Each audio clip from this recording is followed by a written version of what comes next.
Free-to-play video games have become extremely prominent in the past decade. Since the dawn of Steam, we've had titles like Team Fortress 2, easy to pick up and play for any new Steam user, and can be played for thousands of hours. Some free-to-play experiences are just as good and sometimes even better than full-price titles. However, this comes at a cost. With the rise of free-to-play games, so too came the rise of microtransactions. Free-to-play games had to have a way to make money, and video games probably couldn't get away with shoving some ads in your face every 30 seconds. So the microtransactions came forth, and with it, a shift in the way video game economies operate. In this video, we'll be discussing two titans of the free-to-play gaming world. Two games that garner thousands of players and whose single name alone have been enough to carry two entire game studios by running just that one game. First up is Warframe. If you've been using Steam for more than a few years, then you've probably wandered over to the free-to-play section once or twice, probably seen Warframe there, and maybe even downloaded it and tried it once or twice. Warframe has been around on Steam as a free-to-play game for a long time, well over 5 years at this point. It was a game that drew a lot of attention for having a very high production value and level of polish for a free-to-play game. And anyone jumping in can absolutely experience that level of polish too. It's not locked behind any sort of premium features. It really is a very high-quality game that you can experience for free. The opposing game to Warframe in this video is none other than Path of Exile. Path of Exile is another game that has been hanging around in Steam's free-to-play section for over 5 years. One difference with Path of Exile's reputation, though, is that it's only been in the past few years that they've really hit their stride and managed to pull in swaths of new players with each league. Over the years, Grinding Gear Games has changed and adjusted their approach to fit the release style that their fans and new players would want to see, and has been seeing huge returns for it. They're growing fast, and with a major engine overhaul leading to Path of Exile 2, there's no sign of this ARPG beast stopping, especially since a certain other series has seen better days. As a side note, I'll only be touching briefly on how Path of Exile releases content in this video, but it's very interesting. I'd highly recommend checking out Chris Wilson's GDC talk if you're interested in hearing more about that.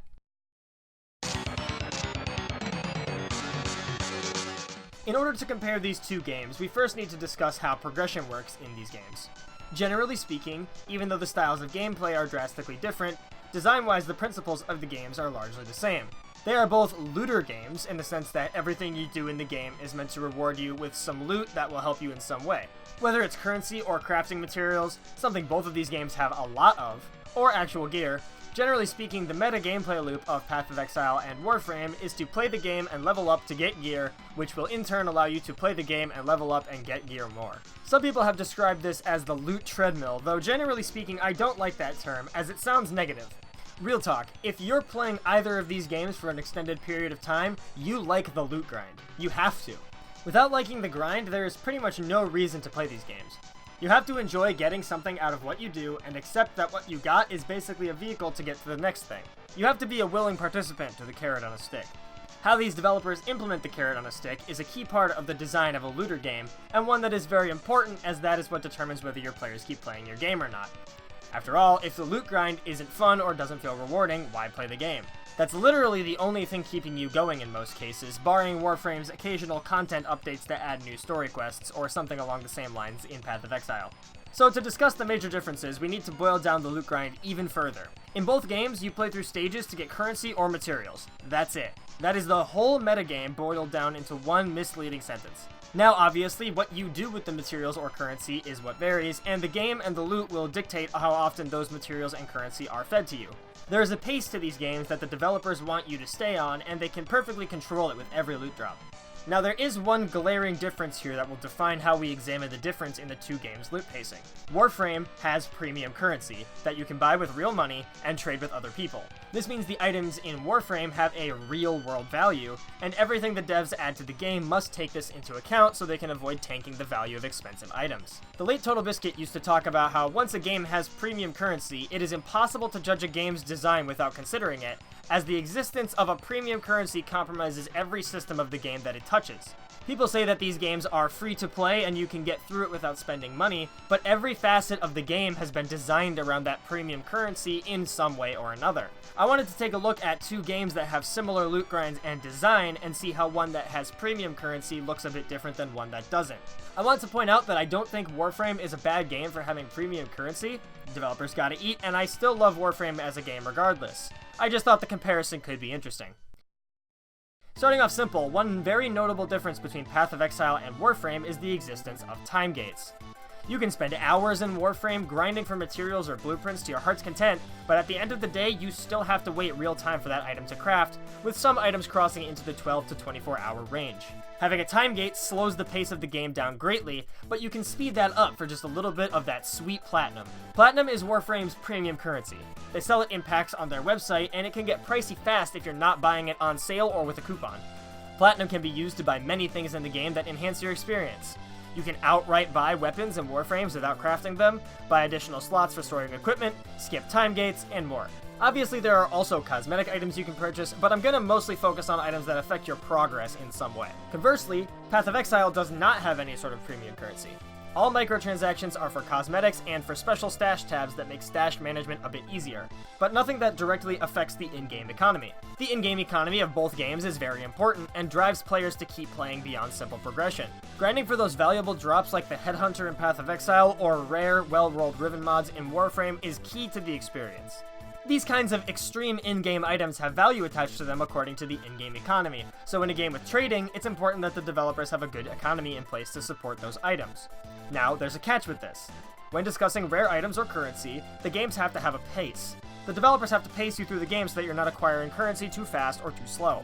Path of Exile does a great job with loot pacing. The progression is very natural, and because of the lack of time gates, you can easily continue playing and progressing and gaining currency to use in the in-game economy at your own pace. In Warframe, it's a different story. There is no direct in-game way to earn platinum. It is an entirely premium currency. For more platinum to exist, someone has to buy it with real money. If you want to earn platinum in the game, the process essentially looks like this. Step 1. Go and find an item worth some platinum. This can be difficult, as most items worth any sort of platinum have well below a 5% drop rate. Step 2. Head over to a market website and list your item. You can go in trade chat and spam, but have fun with that. Step 3. Wait. This is almost its own artificial time gate in itself. Since you have to wait for a real person to buy the item, you just gotta wait. Step 4. Sell the item and get your platinum. And I know people who have played both games are going to tell me the process is the same in Path of Exile. And you're correct, that is the market selling process in Path of Exile as well. However, the key difference here is that the main currency used in the game, that being Chaos Orbs, can be obtained also just by playing the game. The process is much more involved in the gameplay, rather than in the trading markets. People can make the argument that you don't need to get platinum to get these items, you can just grind for them, and this is true. But due to the limitations of other parts of the game designed to get you to spend platinum, that process can be extremely exhausting and time-consuming. For example, at the core of the leveling process is the mastery system. Once you've earned enough XP on your various equipment, you get to take a mastery exam, which basically levels you up and gives you access to new content. Well, the hard part about that is that you need to have many different weapons and warframes to level up, as once a piece of equipment hits the level cap for the first time, you can't gain mastery for it anymore. There's a problem with collecting up a lot of equipment in Warframe though. You have a limited number of slots for equipment, and if you want more, the only way to get them is platinum. If you don't want to buy more weapon slots, you have to sell some of your weapons. If you're playing on a completely free account, you get something like 2 slots per equipment type. This severely stunts the ability to experiment with builds and weapons in an effort to get you to spend premium currency. In addition, Warframe is perfectly okay with letting you skip major parts of the loot process. In Path of Exile, no matter how many stash tabs you buy, you still have to play the game and get the gear yourself or buy it from someone else. If you have platinum in Warframe, you can straight up buy some of the better Warframes in the entire game, either from the in-game market or simply off another player. Remember, we boiled these games down to just one thing: getting currency or materials. In Path of Exile, you can very much just grind for currency to get a specific piece of gear, and many people play like that, including myself. The difference is that in Warframe, the markets operate off the premium currency, which can be difficult to get. Grinding up enough platinum to buy an item probably takes more time than just getting the item yourself, which is crazy considering the drop rates on some rare items. The last thing I want to touch on is a more real-life aspect of the game that premium currency can affect. As I mentioned before, Warframe is full of time gates. I think the existence of premium currency and time gates in Warframe perfectly displays the difference between the content release styles of both games. Path of Exile, as of lately, is on a very rigid content release schedule. Roughly every 13 weeks, they release a new league. This is an opportunity for everyone to start over on even ground and experience the game again with a new mechanic added in. Because Path of Exile banks its business model and success off of league releases, where they regain a large amount of players before they drop off, they are perfectly okay with not having any sort of time gating or any sort of premium limitations, because their goal isn't to keep players playing constantly, it's to get players to come back at the start of every league, since that's when they make most of their money. On the other hand, Warframe doesn't release content very consistently at all. As such, they can get away with having time gates. Because their business model is more about keeping players playing and keeping spenders spending. They want to sprinkle places for you to spend platinum all throughout the experience, and since they've got some time gates, the players can't instantly burn through all the new content like you can in Path of Exile. I know I'm pushing this comparison a bit, and I want to reiterate that I do really like both games, even if Warframe is kind of displayed as the bad guy here for the sake of discussion. Premium currency in free-to-play games is an interesting beast, and it can affect many parts of the game's pace, and could even dictate how and when game companies release content. At the end of the day, every game has to make money, and I've personally spent money on microtransactions in both games for different reasons. I just wanted to show that when you're dealing with premium currency, every part of that game can now be affected by it, and that consumers should pay attention to it. When someone tells you you don't have to pay attention to the premium currency in a free-to-play game, that's probably when you should pay the most attention to it. Thanks for watching. Check out my Twitter and my Twitch. Links are in the description below. You can also check out my Patreon if you want to support my content. If you like this video, don't forget to hit that like and subscribe, and I'll see you guys next time.